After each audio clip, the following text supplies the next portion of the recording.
할렐루야. 12월 첫째 주일입니다. 오늘부터 예수님의 탄생을 기다리는 대림절 첫째 주간이 시작됩니다. 우리 모두의 가슴 속에 예수님을 사모하면서 이 한 주간은 물론이거니와 12월 한 달 믿음으로 승리하시기를 축원합니다. 오늘은 여러분들에게 거꾸로 살아봅시다, 이런 제목의 말씀을 증거하도록 하겠습니다. 한번 따라 합시다. 거꾸로 살아봅시다.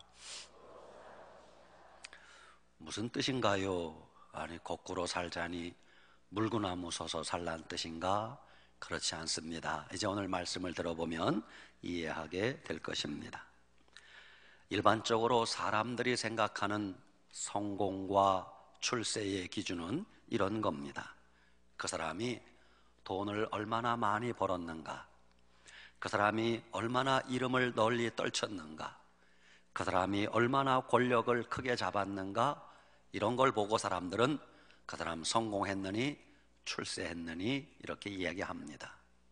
그런데 하나님이 보시는 성공과 출세의 기준은 다릅니다. 하나님은 그 사람이 주님 맡겨주신 십자가를 얼마나 졌는가, 그 사람이 하나님의 뜻에 얼마나 순종하고 살았는가, 그 사람이 하나님의 영광을 위하여 무슨 일을 했는가, 이런 것을 보면서 주님은 그의 인생을 성공했다, 실패했다 판단한단 말입니다. 여러분, 단순하게 돈 많이 벌어 부자 되었다고 인생 성공했다고 하기는 어렵습니다. 그래서 잠언 23장 4절 말씀에 부자 되기에 애쓰지 말고 내 사사로운 지혜를 버릴지어다 그랬어요. 부자 되는 것이 성공이 아니고 부자 되는 것이 출세가 아니라는 것입니다.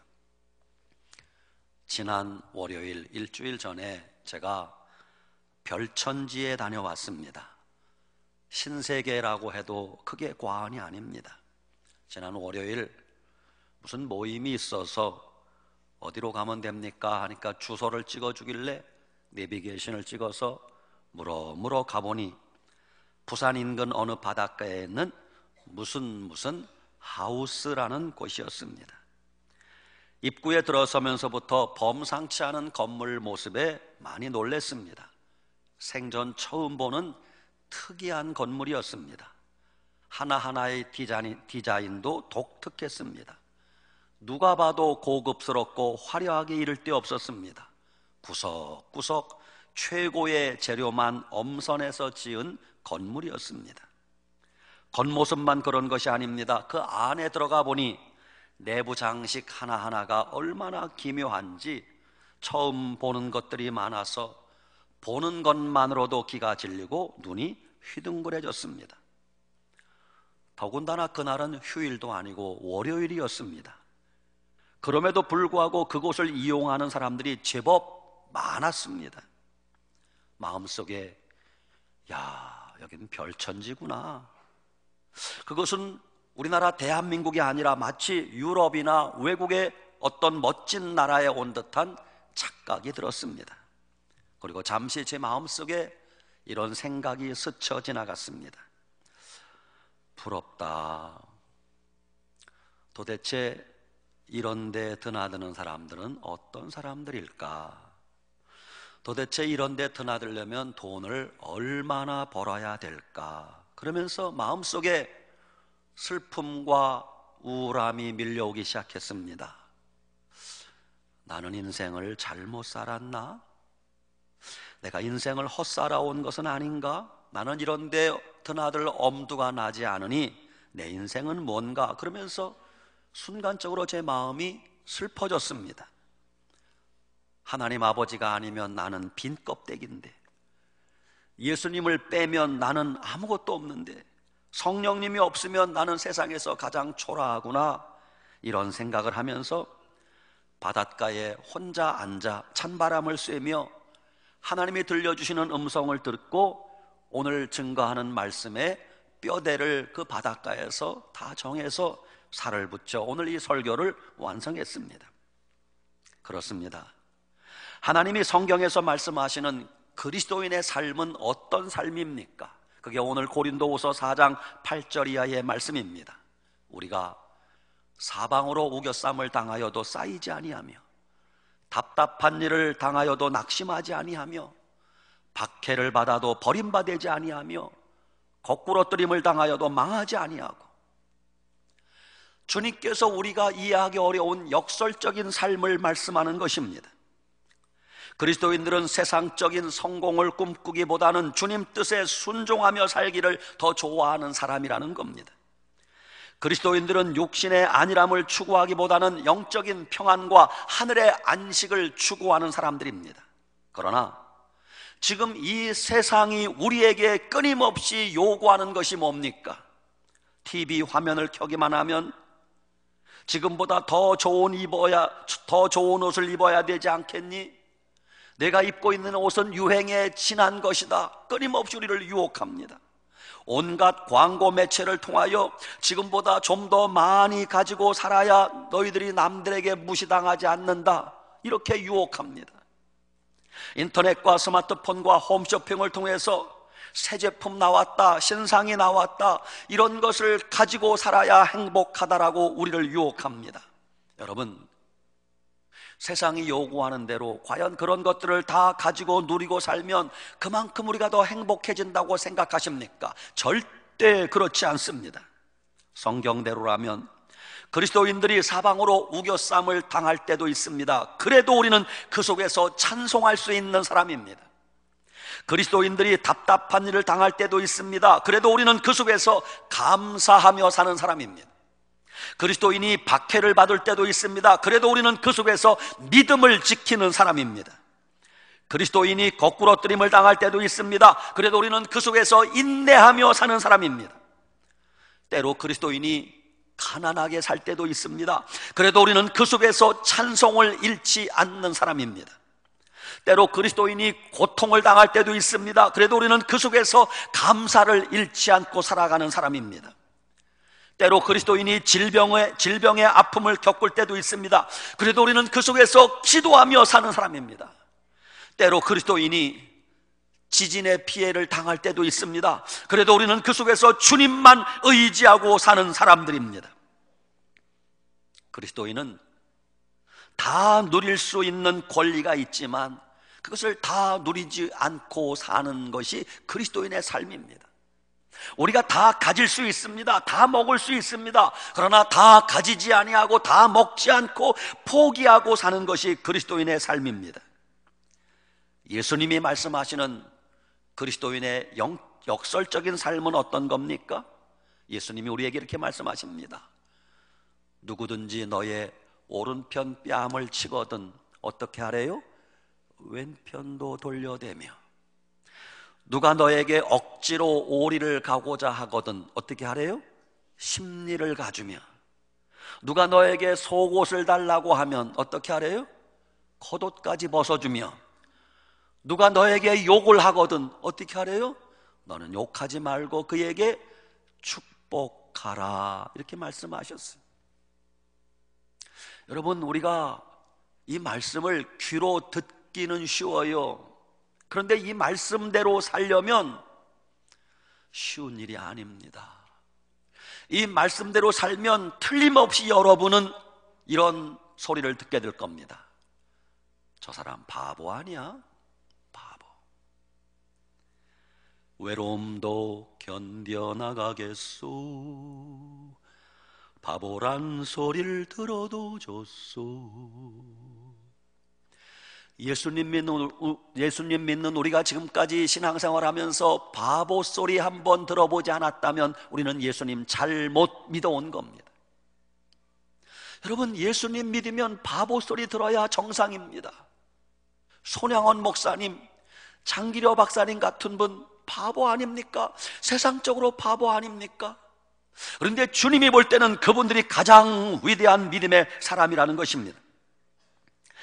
예수님은 그리스도인의 역설적인 삶을 이렇게 말씀하셨습니다. 너희가 높아지고 싶으냐? 그러면 낮아져야 된다. 너희가 대접을 받고 싶으냐? 그러면 먼저 대접하면 된다. 너희가 구원을 받고 싶으냐? 그러면 좁은 문으로 들어가라. 너희가 안식, 즉 쉼을 얻고 싶으냐? 그러면 멍에를 십자가를 져야 된다.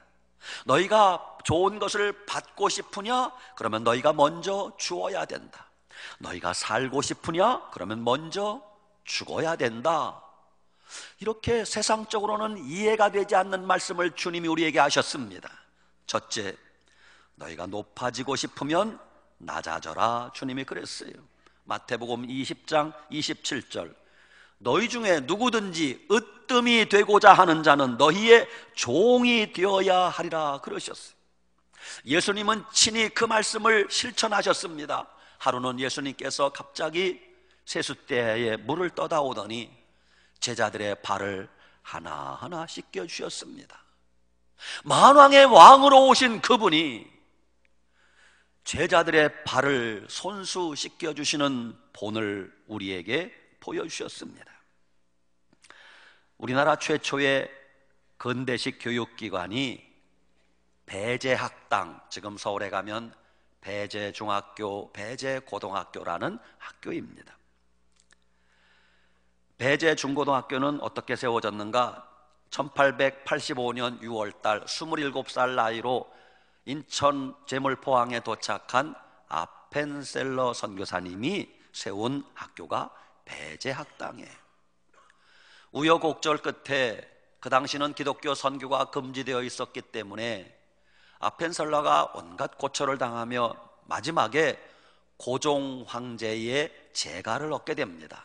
그래서 고종 황제가 학교 이름을 지어주는데 기를 배자에다가 인제할 때 제자를 써서 배제, 인제를 양성하는 학당, 그래서 배제학당이라는 이름을 고종 황제가 내려줍니다. 그것이 훗날 지금 배제중고등학교가 된 것이에요. 배제학당의 학교 교훈이 뭔 줄 아십니까?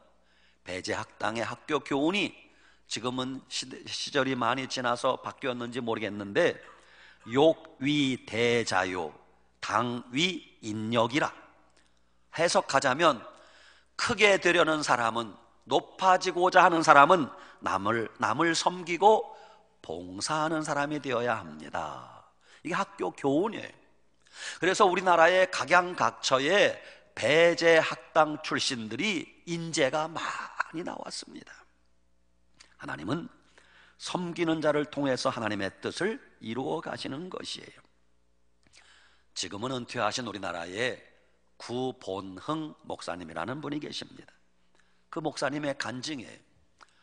구본흥 목사님이 젊었을 때 목회 초년병 시절에 당시 우리나라의 기라성 같은 훌륭한 목사님들을 닮고 싶어서 시간만 나면 언저리에 그 목사님들 주변에 그렇게 찾아다니며 쫓아다녔답니다. 그런데 그 당시 기라성 같은 목사님들이 이 새파란 젊은 구본흥 목사님을 그 그룹에 끼워주지 않더라는 거예요.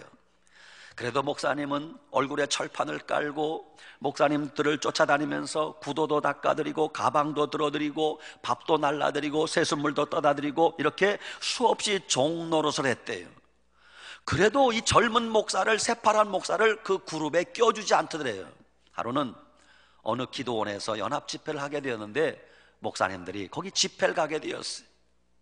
기도원 얼마 앞두고 개울이 하나 있는데 개울물이 불어서 건너갈 수 없게 되었습니다. 그래서 구본흥 목사님이 때는 이때다 싶어서 연세 많은 목사님들을, 목사님 제 등에 업히세요, 제가 건너드리겠습니다. 그래서 목사님들을 등에 업고 한 분 한 분 개울을 건너게 해드렸다는 거예요. 그리고 났더니 그때부터 어른 목사님들이 야, 이거 젊은 목사가 싹수가 있구만 그러면서 그 그룹에 껴주더라는 거예요. 결국 구본흥 목사님은 훗날 그 어른들의 그 모습을 본받고 자기도 훌륭하게 목회할 수 있었다라고 간증을 합니다. 그렇습니다. 높임받고 싶으면 먼저 종이 되면 됩니다. 머리가 되고 싶으면 꼬리가 되면 됩니다. 높아지기 원하면 낮은 자리로 가라는 것입니다. 이것이 주님이 원하시는 그리스도인의 역설적인 삶입니다. 두 번째, 너희가 대접을 받고 싶으냐? 그러면 먼저 대접하는 사람이 되어라 그래요. 마태복음 7장 12절, 그러므로 무엇이든지 남에게 대접을 받고자 하는 대로 너희도 남을 대접하라. 이것이 율법이요 선지자니라 그랬어요.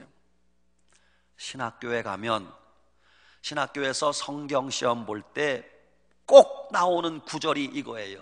질문: 기독교의 황금률, 기독교의 황금 계명이 무엇인가? 신학교 시험에 꼭 나와요. 그게 바로 마태복음 7장 12절입니다. 무엇이든지 남에게 대접을 받고자 하는 대로 너희도 남을 대접하라. 이게 기독교의 황금 계명입니다.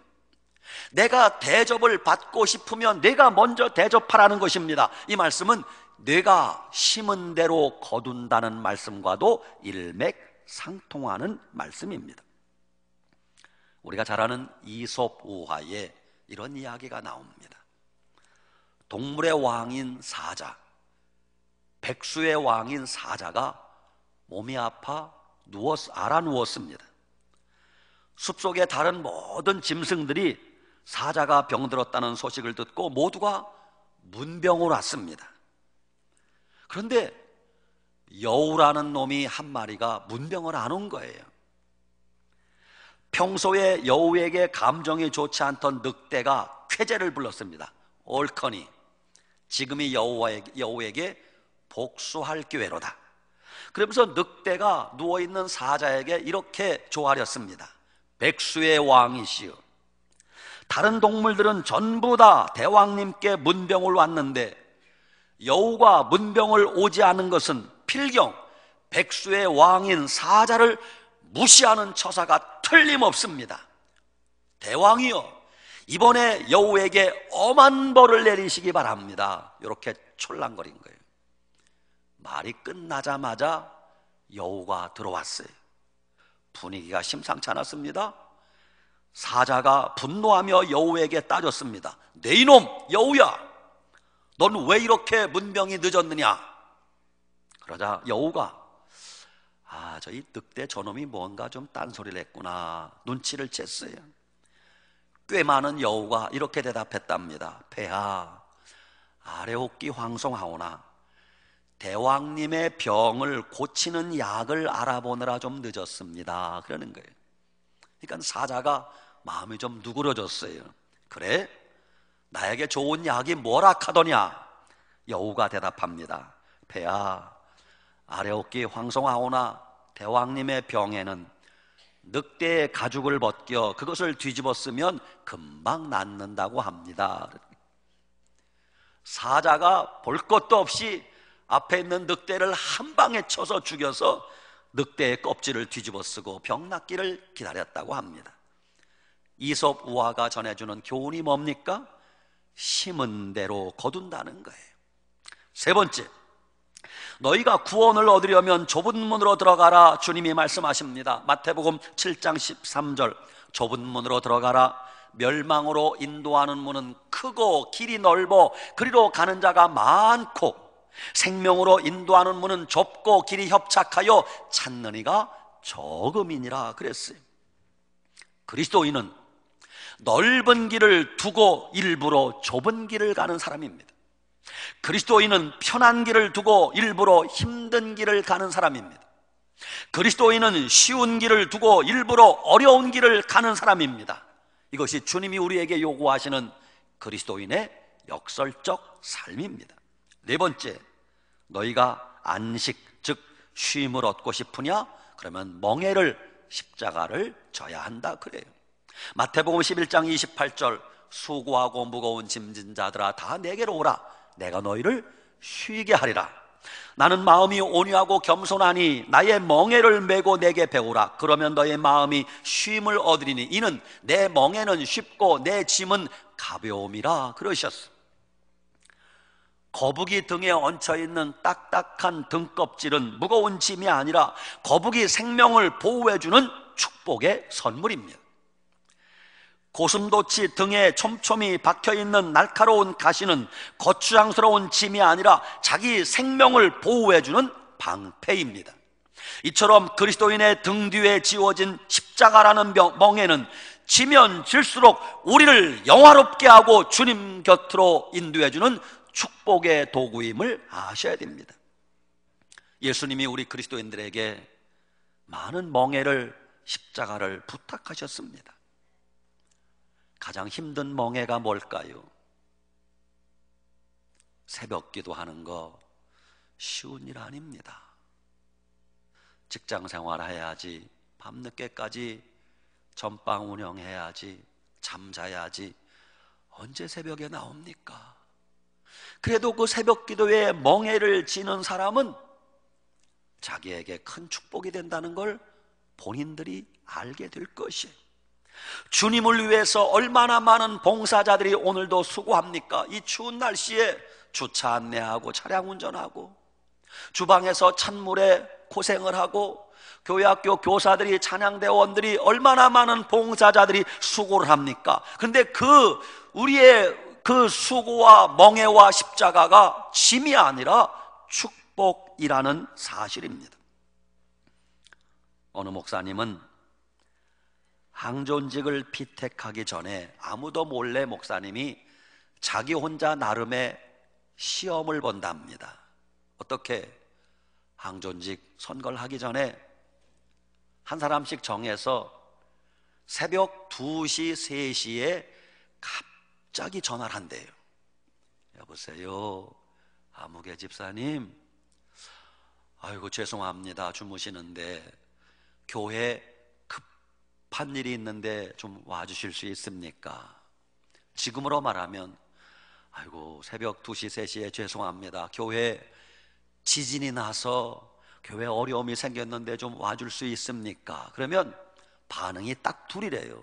한 사람은 아이 목사님 지금 새벽 몇 시인데 잠도 못 자게 이 시간에 말이죠 전화를 하십니까?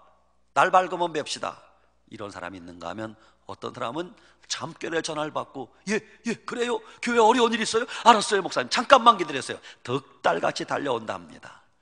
누가 일꾼인지는 금방 판명이 되는 것이에요. 스펄전 목사님이 이렇게 말했답니다. 이 땅에서 십자가를 지지 않는 사람이 천국에서 면류관을 쓴 사람은 없습니다 그랬어요. 주님이 원하시는 그리스도인의 역설적인 삶이 뭔지 알아야 됩니다. 네 번째, 너희가 좋은 것을 받고 싶으면 먼저 주어라 그랬어요. 누가복음 6장 38절, 주라, 그러면 너희에게 줄 것이니 곧 후히 되어 누르고 흔들어 넘치도록 하여 너희에게 안겨주리라 그랬어요. 인간의 머리로 생각하면 주면 손해볼 것 같지만 주님은 결국 주는 자에게 복을 주신답니다. 주면 없어질 것 같지만 주님은 결국 주는 자를 축복해 주십니다. 주면 당장에는 미치는 것 같지만 결국 주님은 주는 자를 더 풍성케 하신다는 것입니다. 어떤 분이 기도하다가 천국과 지옥 환상을 봤다 하지 않아요? 지옥을 보니까 끔찍하게 한이 없어요. 지옥에서 식탁을 차려놓고 밥을 먹더래요. 그런데 숟가락과 젓가락이 범상치 않아요. 숟가락이 길이가 1m예요 1m, 젓가락의 길이가 1m예요. 그러니까 1m짜리를 자기가 퍼서 자기 입에 아무리 해도 한 숟가락도 안 들어가는 거예요. 그런데 지옥에 있는 사람들은 전부 지 입에다만 쳐넣으려고 하니까 한 입도 못 먹는 거예요. 한 입도 못 먹는 거예요. 그러니까 막 식탁이 난장판이요. 이게 지옥이요 지옥. 자기만 생각해요. 잠시 후 주님이 천국을 보는데 식탁 모양은 똑같아요. 숟가락도 1m, 젓가락도 1m예요. 그런데 천국은 뭐가 다른가? 그 긴 숟가락, 젓가락으로 자기 입에 안 들어가니까 상대방 앞에 있는 밥을 한술 떠서 상대방에게 먹여주는 거예요. 그러니까 그 사람은 떠서 나를 먹여주는 거예요. 1m짜리 젓가락으로 먼 데 있는 걸 반찬 집어서 상대방에게 먹여주면 그 사람은 내 입에 먹여주는 거예요. 그러면서 주거니 받거니 주거니 받거니 알콩달콩, 이게 천국이래요. 여러분, 주는 자에게 천국이 임하는 것이에요. 다섯 번째, 너희가 살고 싶으면 먼저 죽어야 한다 그래요. 요한복음 12장 24절, 내가 진실로 진실로 너희에게 이르노니 한 알의 밀이 땅에 떨어져 죽지 아니하면 한 알 그대로 있고 죽으면 많은 열매를 맺느니라 그러셨어요. 마태복음 10장 39절, 자기 목숨을 얻는 자는 잃을 것이요 자기를 위하여 나를 위하여 자기 목숨을 잃는 자는 얻으리라 그랬어요.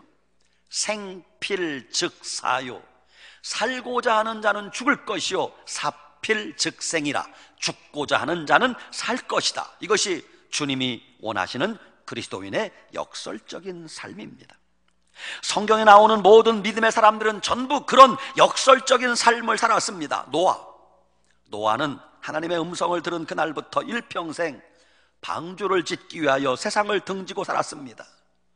얼마나 많은 동네 사람들이 비웃고 손가락질했습니까? 저 노아가 미쳤디야, 제정신이 아니여.